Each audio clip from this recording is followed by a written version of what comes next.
Purpose అయితే నెరవేరింది అనుకుంటున్నాం. ప్రెస్ మీట్ పెట్టి 4 ముచ్చట్లు చెప్పుకోవడం కంటే మేము చేస్తున్న ప్రయత్నం మీకు తెలపడం, ఈ ప్రయత్నంలో రేపటి భవిష్యత్ కార్యాచరణలో మిమ్మల్ని భాగస్వామ్యం చేయడమే మా పర్పస్. ఆ పర్పస్ ఓ మేరకైతే సక్సెస్ అయినాము. అయితే ముందుగా రాష్ట్ర కుటుంబ సంఘం రాష్ట్ర అధ్యక్షులకు చెప్పినాం. అనుకోకుండా యజ్ఞమల్లేశం గారు నేను బెంగళూరులో ఉన్నా, మా క్యామ మల్లేశం పంపిస్తాడు. క్యామ మల్లేశం వాళ్ళ దగ్గర కుటుంబ సభ్యుల పెళ్లి ఉందని పొద్దున 10 గంటలకే మీటింగ్ అంటే 10 గంటలకే వచ్చిండు. అప్పటికి మేము సిద్ధంగా లేము. ఒక 10 నిమిషాలు వారు వెయిట్ చేసి వారు కుటుంబ సంఘం నుంచి పోయారు. కేవీసీఎస్ నుంచి కూడా మిత్రులు వచ్చి అంటే కుల సంఘం నుంచి అఖిల భారత యాదవ సభ తెలంగాణ రాష్ట్ర కుటుంబ సంఘాన్ని ఆహ్వానించడం. వృత్తి సంఘాలుగా ఈ రాష్ట్రంలో అందరికీ తెలిసిన బలమైన వృత్తి సంఘం, మాకంటే కూడా ఎక్కువ కాలం నుంచి ఎక్కువ శ్రమ చేసిన సంఘం జిఎంపిఎస్.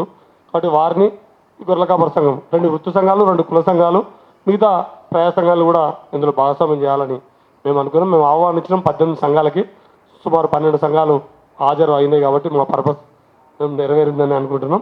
ఇప్పుడు మా వనపర్తి సాకర్ చంద్రన్న మాట్లాడతారా అధ్యక్షుడు? మా ఒక విషయం మీకు పరిచయం చేయాలి. మా వనపర్తి గొర్రెపెంపదారు సహకార యూనియన్ చైర్మన్ అన్న కురుమూర్తి అన్న కూడా మాలాగానే నాకు తిరుపతి అన్నలో కనిపించిన తపన, తను చైర్మన్గా ఉండి వనపర్తిలో చైర్మన్గా అయితే వారి మంత్రి గారి దగ్గరికి వారు సలహా సూచనలు పోతే ఇక్కడి ప్రయోగాలన్నీ సిద్దిపేటలో ఎక్కువ ప్రయోగాలు చేస్తున్నారు, మీరు అక్కడికి పోయి సిద్దిపేటలో ఈ గొర్రెల కాపర్లు గొర్రెల కోసం ఏమేమి ప్రయత్నాలు జరుగుతున్నాయో చూసి రండి, నేను మీకు అన్ని విధాలుగా అండగా ఉంటానంటే వాళ్ళ పాలకవర్గాన్ని మొత్తం తీసుకొని వచ్చి మా దగ్గర సిద్దిపేటలో షెడ్లు అంటే గొర్రెల హాస్టల్స్ అని కట్టిన మిత్రులు. బహుశా రాష్ట్రంలో ఏ నియోజకవర్గంలో కూడా ఉండవు. ఎక్కువ మా సిద్దిపేట నియోజకవర్గంలో మేము 28 గ్రామాలలో గొర్రెల హాస్టల్స్ కట్టించినాము. అందులో 22 ఉనికిలో, ఒక 6 హాస్టల్ నడుస్తలేవు కానీ 22 హాస్టల్స్ అవి చూడడానికి వచ్చిండు. అట్లే మార్కెట్ పద్ధతి కూడా మా అన్న మారం తిరుపతి దగ్గర పోయి తీసుకున్నాం. అంటే మన జాతిలో కూడా ఏదో మొక్కుపడిగా పదవి అంటే ఈ రోజుల్లో ఎట్లుందంటే, ఇప్పుడు ఇవాళ 2-3 పదవులు ప్రకటించినట్టుంది తెలంగాణ రాష్ట్ర కాంగ్రెస్ 2.5 ఏళ్ల తర్వాత.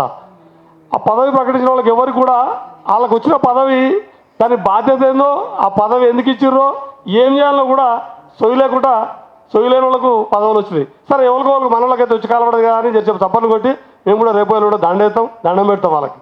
కానీ పదవులు ఎసొంటి వాళ్ళకు ఉండాలంటే కురుమూర్తి అన్న ఉదాహరణ. తనకు బాధ్యత చైర్మన్ పదవి తీసుకునే సంది 4 సార్లు వాళ్ళ పాలకవర్గాన్ని వేసుకొని అటు పెద్దపల్లికి ఇటు సిద్దిపేటకు రాష్ట్రమంతా ఆఫీసుకు తిరిగి నేను ఈ గొర్రెల పెంపకదారు సహకార యూనియన్కు చైర్మన్ అయినందుకు నేను ఏమేం చేయాలని చెప్పి ఒకవైపు మార్కెట్ను, మరోవైపు జీవాల పెంపకాన్ని, ఇంకోవైపు హాస్టల్స్ని తాను పదవిలో ఉన్నంత కాలం ఆ తపనతోటే పనిచేసాడు. ఇప్పటికీ అవి కొలికి తెచ్చినట్టున్నాడు. తిరిగి కొనసాగితే అట్లాంటి వాళ్ళు బాధ్యతలు ఉంటారు. మా కోరిక ఏంటంటే బాధ్యతలల్లా సమాజం పట్ల తను చేస్తున్నటువంటి స్వీకరించిన బాధ్యత పట్ల కమిట్మెంట్ ఉన్న వాళ్ళకి బాధ్యతలు వస్తే ఉపయోగం ఉంటుంది. అట్లాంటి దాన్ని పూర్తి స్థాయిలో వనపర్తి సహకార సంఘం చైర్మన్గా వారు కొనసాగించారు. భవిష్యత్తులో కూడా వారు మేము మా 2021లో గొర్రె కాపర్ల సంక్షేమ సంఘాన్ని ఏర్పాటు చేసినాం. అది ఏప్రిల్ 13 అంటే ఈ దేశంలో బీసీ రిజర్వేషన్ల పితామహుడిగా, ప్రధానంగా చేతి వృత్తుల సామాజిక వర్గాలకు సంబంధించిన ఒక సామాజిక విప్లవకారుడిగా తన జీవితాంతం పరితపించి చివరికి తను బతికుండగా తన కమిషన్ రిపోర్టు కూడా భారత పార్లమెంట్ ఆమోదించిన దశలో వారు పరమపదించారు.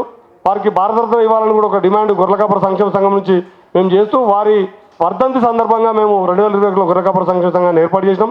మొదటి మహాసభలు సిద్దిపేటలో పెట్టుకున్నాం, 2వ మహాసభలు హైదరాబాద్లో చేసినాం, 3వ మహాసభలు పెద్దపల్లిలో చాలా బ్రహ్మాండంగా వేలాది మంది ప్రజల సమక్షంలో చేసినాం, 4వది యాదాద్రి భువనగిరి జిల్లాలో చేసినాం.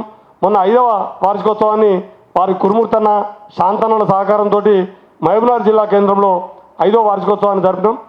మా తపనల్లా మళ్ళీ మీకు మా ఆవేదన ఏంటంటే, జీవాలు అనగానే వాటికవే కట్టేస్తే ఉండేటటువంటి లేదా 1 గంట 2 గంటలో కష్టపడి చేసే వృత్తి కాదు ఇది. ఇంతకుముందు మీరు అందరూ చెప్పినట్టుగా జీవాలంటే మేతతో పాటు రోగంతో పాటు నిల్వ స్థలం, షెడ్డు, ఈ 3 కలిపితే పశుపోషణ అనేది సాధ్యమవుతుంది. ఈ 3 లేకుండా ఒంటరిగా ఇంతకుముందు రవాణా అయిపోయేటప్పుడు చెప్పాడు, ఒంటరిగా ఓన్లీ గొర్రెలిస్తేనే జీవాలకు మేత లేకుండా, జీవాలు మేసేందుకు జాగా లేకుండా, జీవాలు ఉండడానికి షెడ్డు లేకుండా ఉత్త గొర్రెలిస్తే ఏం చేసి వారం 10 రోజులకు అమ్ముకొని పోయారు.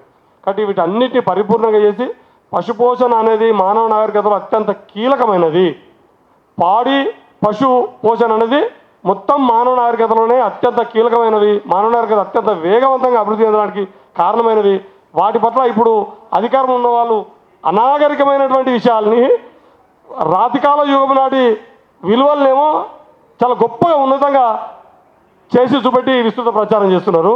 కానీ నాగరిక సమాజానికి కావాల్సిన పశుపోషణ పాడి పంటల పట్ల మాత్రం అత్యంత నిర్లక్ష్యపూరితంగా వివక్షపూరితంగా వ్యవహరిస్తున్నారన్న విషయాన్ని ఎండగట్టడమే మా ప్రధాన ఉద్దేశం.